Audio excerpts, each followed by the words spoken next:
Good morning. And today's pocket tens. So I'm under the gun. I'm gonna open raise the three big blinds. This is my open early position opening raise. Since I'm under the gun and we have 6 players, I think we could tighten up a little bit. So typically I don't raise with ace 2, ace 3, or 2s through 4s. Button raise is made at 9.5. Got 96 hands on him. This is the first time that he's 3-bet. And that kind of poses some problems because I don't really know what his 3-betting range is.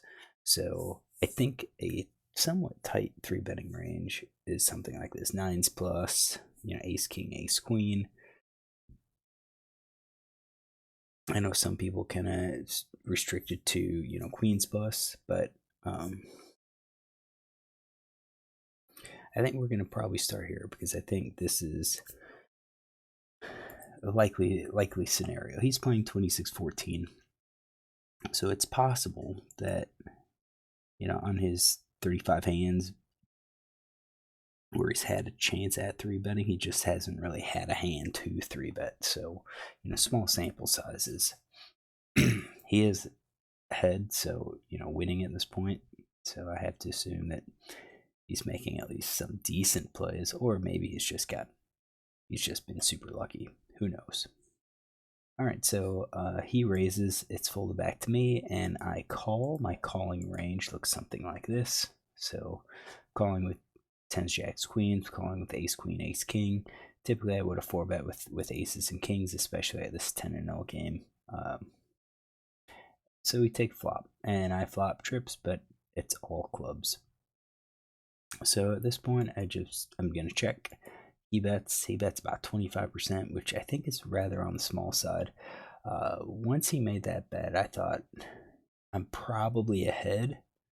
And if I raise here, I'm going to probably get him to fold everything unless he has a club.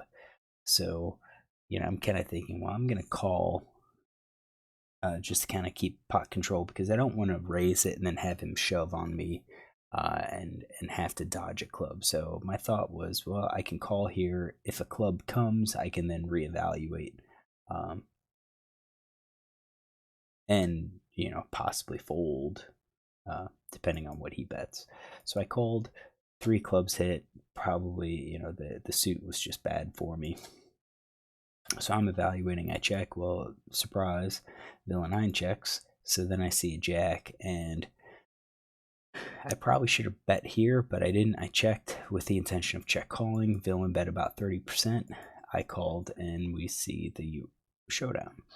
So I'm curious to see what GTO says about this play. So we're out of position, I think, with our hand versus villain's hand 3-betting range. I do think we're going to be checking. I think villain has more nut advantage on me. He definitely has kings and aces. I don't.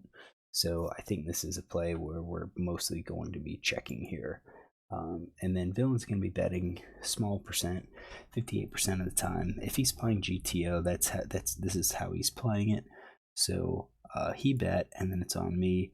I do raise 14.3%, and it looks like 10 is a raise. So I think GTO is arguing that this is the time to kind of go out and raise because he has me also raising with like ace of clubs, like ace queen with the ace of clubs. So I'm balancing my 10s with these hands. Also, you could say I'm balancing the ace queen with my pocket 10s.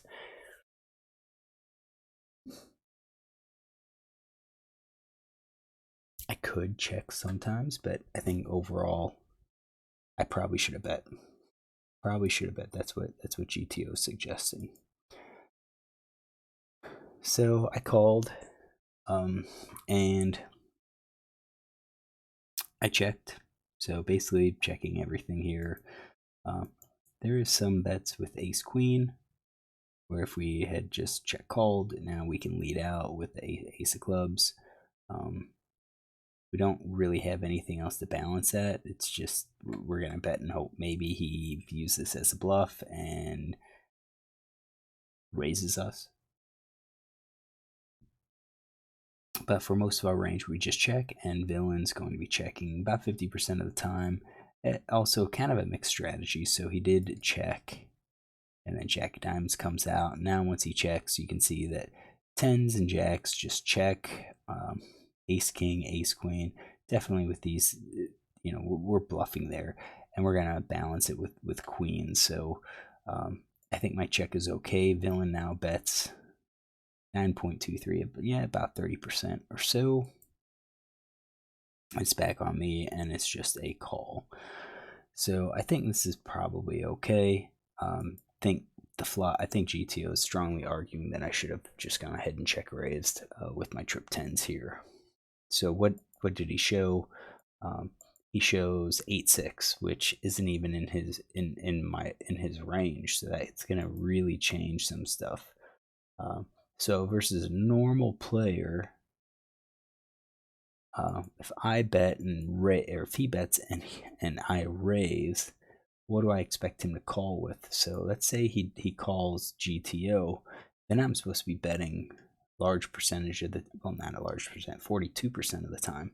My tens that I had check raised with now seem like we are mostly checking them because he called. So we check, and then if he bets, he's betting kind of small, we can call. We do have a small percentage that can raise, but we can call here, and then basically, check 100% no matter what. If he bets, we're folding trip tens. Smaller bets we can be calling, and so forth. So he shows 8-6. We're gonna have to fix this, because if he did 8-6,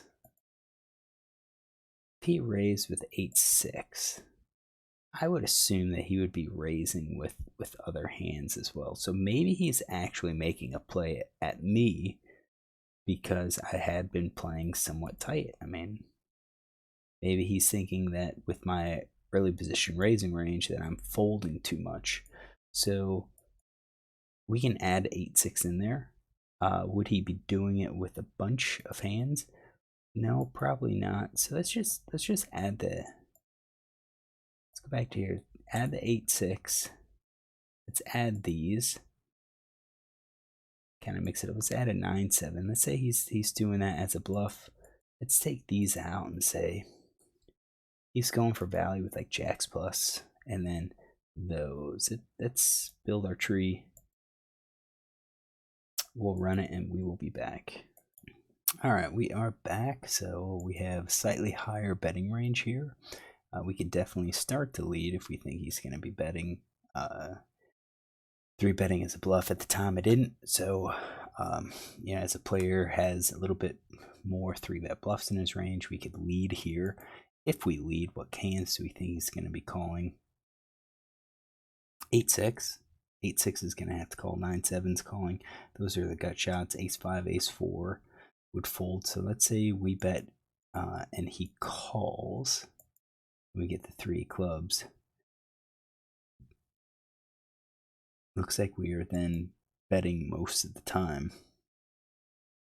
And villain should be calling or folding. Okay, let's continue with it. So Jack of Diamonds, and then we are looking. It doesn't look like we're shoving, but at least our tens, our queens, Ace King, Ace Queen. Yeah, these are the flushes. Ace of clubs. And our trips, we would be betting here. If villain raises us, we're basically always folding. Kind of expect him to fold, so we'd win that hand. Definitely I would be betting like half pot, so I'm getting more. I'm building the pot up. Let's go back here and check, and he bets kind of what he did. We're still raising here, so we don't really have a good beat on what this guy's range is. This is interesting. I don't know if I have notes on him. His 3-bet range is 8-6. So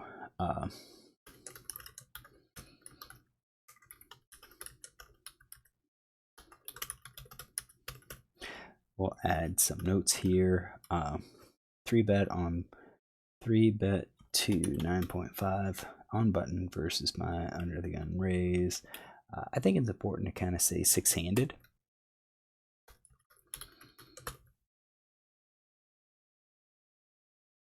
I think it's kind of important to say that,